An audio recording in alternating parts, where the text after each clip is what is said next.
अचानक अपने ही मायाजाल में फंसा ड्रैगन, याद आ जाने वाले हैं सारे पुराने कर्म। हिल गया चीन, कैसे पूरा हुआ लंका, नेपाल, बलूचिस्तान जैसे देशों का बदला।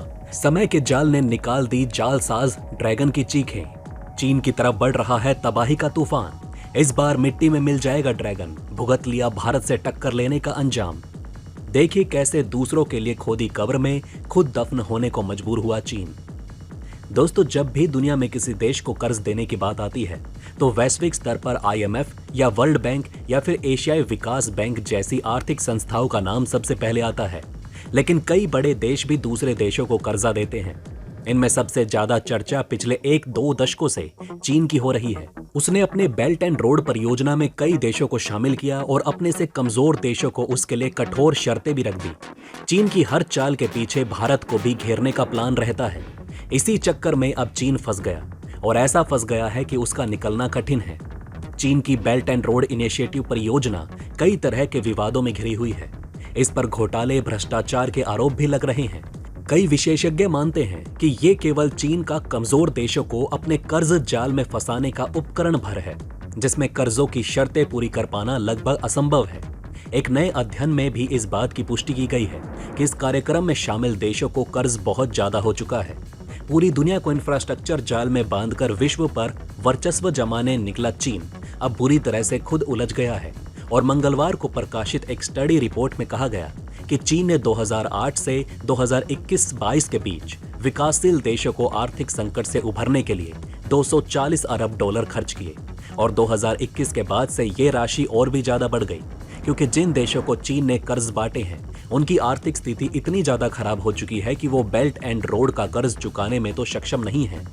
ये देश अपना खर्च संभालने में भी सक्षम नहीं। लिहाजा इन देशों को डुबाने से बचाने के लिए अब चीन को अरबों डॉलर खर्च करने पड़ रहे हैं, जिसका असर चीन की अर्थव्यवस्था पर हो रहा है। बेल्ट एंड रोड इनिशिएटिव यानी कि BRI के जरिए चीन की मंशा छोटे देशों पर आर्थिक वर्चस्व कायम करने की थी, जिसमें चीन कामयाब भी रहा। लेकिन अब स्थिति यह है कि ये देश अपनी बुनियादी जरूरतों के लिए भी चीन पर निर्भर हो रहे हैं।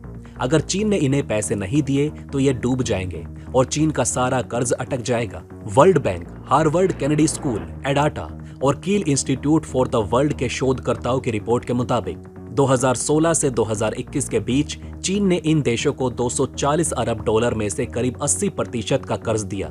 इन देशों को चीन ने बेल आउट पैकेज बांटे हैं। उन देशों में अर्जेंटीना, मंगोलिया, पाकिस्तान और श्रीलंका जैसे देश शामिल हैं। और चीन के सामने दिक्कत यह है कि ये देश अगले कई सालों तक चीन का उधार लौटा नहीं सकते। स्टडी में कहा गया कि चीन ने विकासशील देशों में बुनियादी ढांचों के निर्माण के लिए सैकड़ों अरब डॉलर उधार दिए हैं।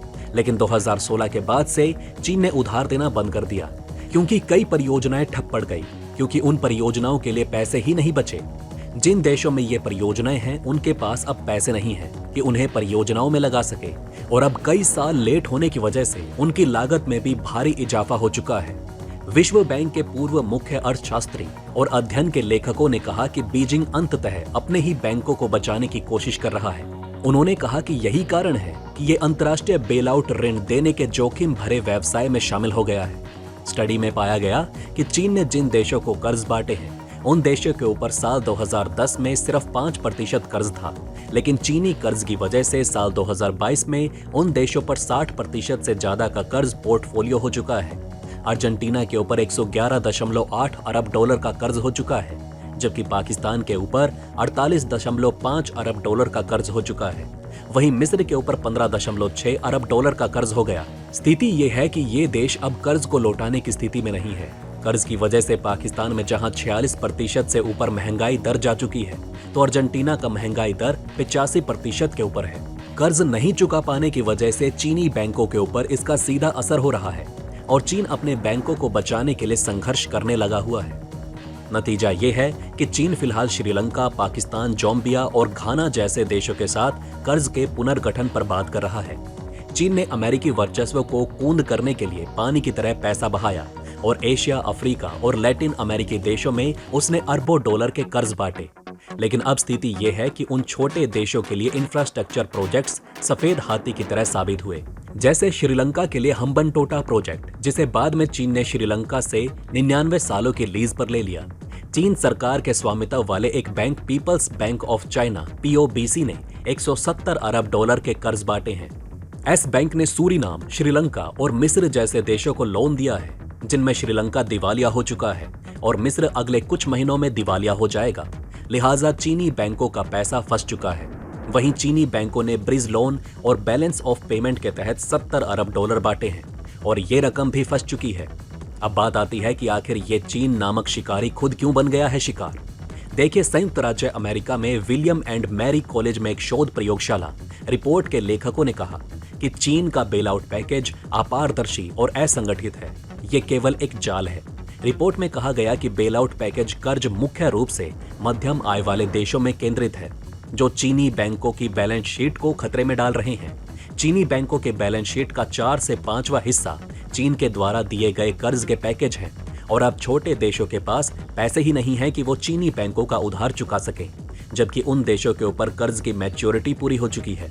श्रीलंका और पाकिस्तान जैसे देशों की स्थिति तो इस हद तक बुरी हो चुकी है कि चीनी बेलआउट से इनकी आर्थिक स्थिति में सुधार पर कोई असर ही नहीं पड़ा।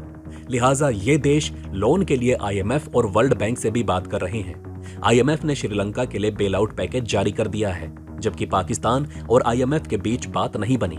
लिहाजा आशंका जताई जा रही है कि आने वाले वक्त में चीन के बैंकों के लिए इन झटकों से उभर पाना काफी मुश्किल साबित होगा, क्योंकि चीन ने जो कर्ज बांटे हैं उसके डूबने की संभावना सबसे ज्यादा है। अब देखिए दोस्तों, भारत के लिए समस्या यहाँ पर यह है कि पाकिस्तान की कर्ज में डूबी सरकार ने बलूचिस्तान को एक तरह से चीन के हवाले कर दिया है। इस पिछड़े इलाके में गैस और कई बहुमूल्य धातुओं का प्राकृतिक संसाधनों का खजाना भरा पड़ा है। चीन इन प्राकृतिक संसाधनों की अंधाधुंध खुदाई करता जा रहा है, जबकि ये पूरा इलाका केवल 1000 अमेरिकी डॉलर के प्रति व्यक्ति सकल घरेलू उत्पाद के साथ ही एक गरीब क्षेत्र बना हुआ है। Belt and road initiative BRI और CPEC प्रोजेक्ट के तहत चीन अब पाकिस्तान के सबसे बड़े राज्य के प्राकृतिक संसाधनों को जमकर लूट रहा है और पाकिस्तान का ये हिस्सा जिसके मन में भारत के लिए तड़प है, वो कमजोर होता जा रहा है।